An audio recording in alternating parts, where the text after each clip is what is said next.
안녕하세요. 포유 환율 연구소입니다. 오늘은 금양과 같은 주식이 많아가지고 특별히 금양이라는 종목을 가지고 나왔습니다만은 실제로는 우리 정권 시장에서 금양 주가 올리는 방법으로 한 개 기업을 대단히 매력적인 기업인 것처럼 호도하면서 주가 상승을 유도하는 이해관계자가 엄청 많죠. 그런데 시간이 지나면 이러한 주식들은 고점 대비 70% 정도 하락하는 것이 다반사거든요. 그래서 오늘 이 주제를 가지고 나왔습니다. 오늘 금양을 가지고 나온 이유는 더군다나 배터리 아저씨가 지금은 사표를 냈습니다만은 한 달 전만 하더라도 이 회사 홍보 담당이사죠. 홍보 담당이사는 항상 후과실을 좀 냈죠. 실제보다 가장해서 그 회사를 선전한다는 거예요. 그래서 금양에 대해서 제가 대충 지난번에도 한번 위험하다는 의견은 개진했는데 좀 더 구체적으로 얘기를 하면 금양은 발포제를 생산하는 기업입니다. 그러니까 이제 바위를 깨거나 광산하고 굳이 관련을 시킨다면 있을 수 있죠. 근데 더 문제는 금양의 EPS를 보면 주당 순이익이죠.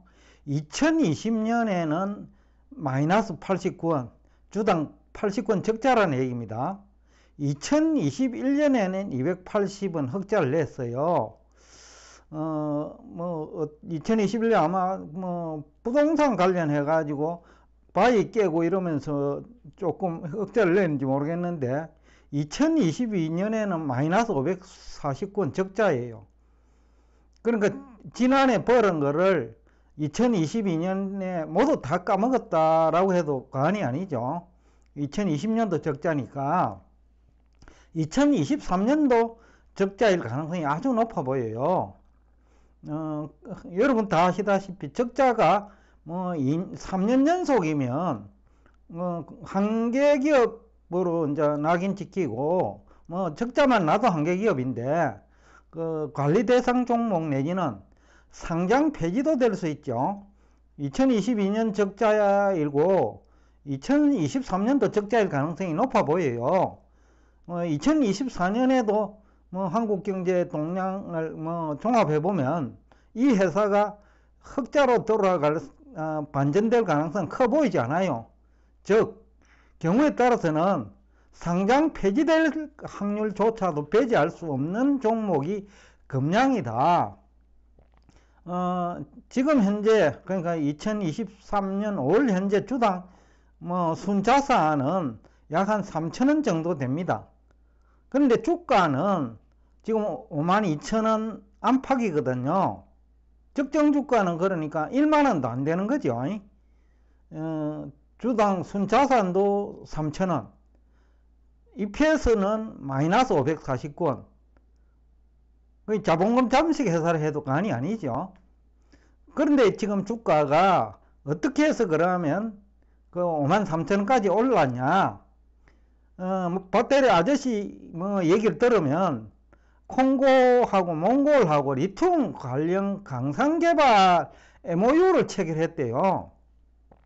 근데 여기서 이제 MOU에 대해서 여러분이 좀 잘 알아야 되는데 흔히들 양해각서라 하죠.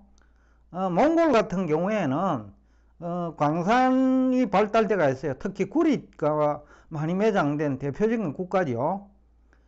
그러다 보니까 이제 리튬도 매장이 되어 있는지는 모르지만은 정말 리튬이 매력적이라 하면 또 중국하고 인접한 국경을 가지고 있으니까 중국하고 또 리튬 개발 관련 MOU도 체결할 수 있고 우리 한국의 금양하고도 할 수 있고 또 다른 나라하고도 할 수 있는 게 양해각서예요. 특히 몽골의 경우에는 동일 강산을 여러 업체와 MOU는 말할 것도 없고요.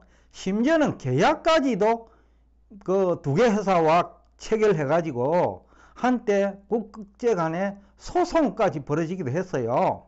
그 정도로 이제 MOU로 하는 거는 의미도 없지만 몽골이라는 나라 자체가 그 도덕적으로 굉장히 해이한 상태다.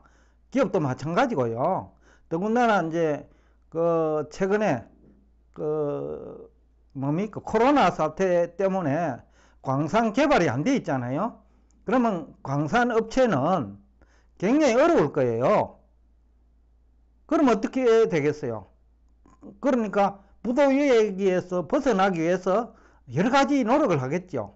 그런 약점을 가지고 있다는 거예요.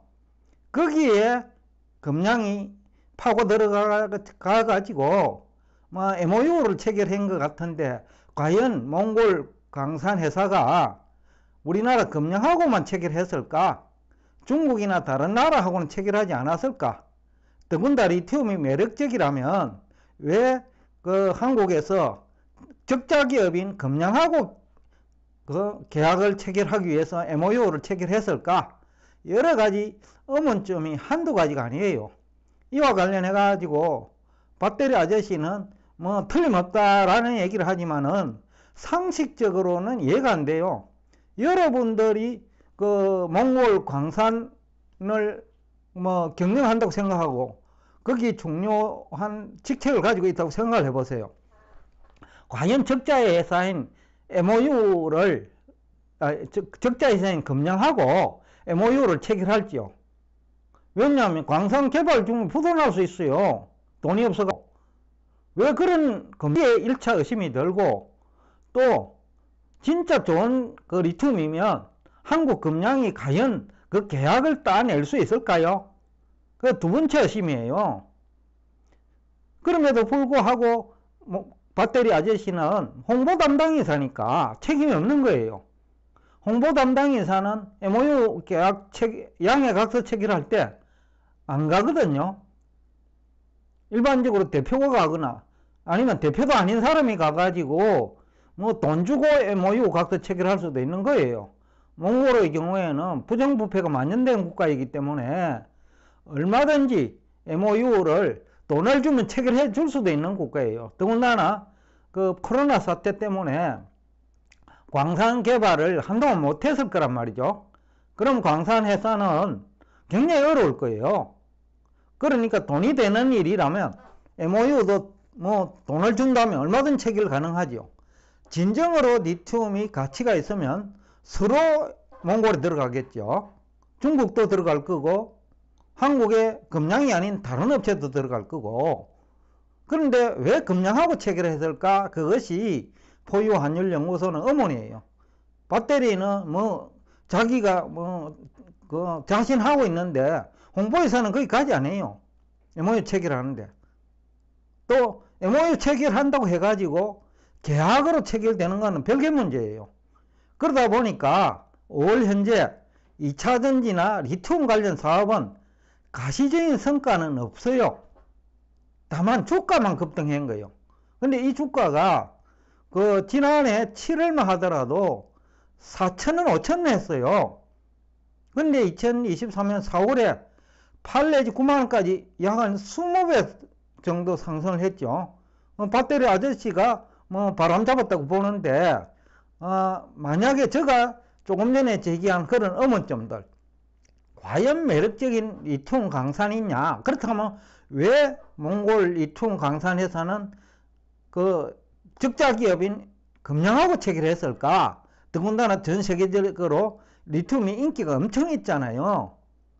그런데 왜 적자 회사인 금량하고 체결했을까라는 게 첫 번째 의문이고, 과연 MOU를 그 금량하고만 체결했을까? 진정으로 리튬이 채산성이 있다면.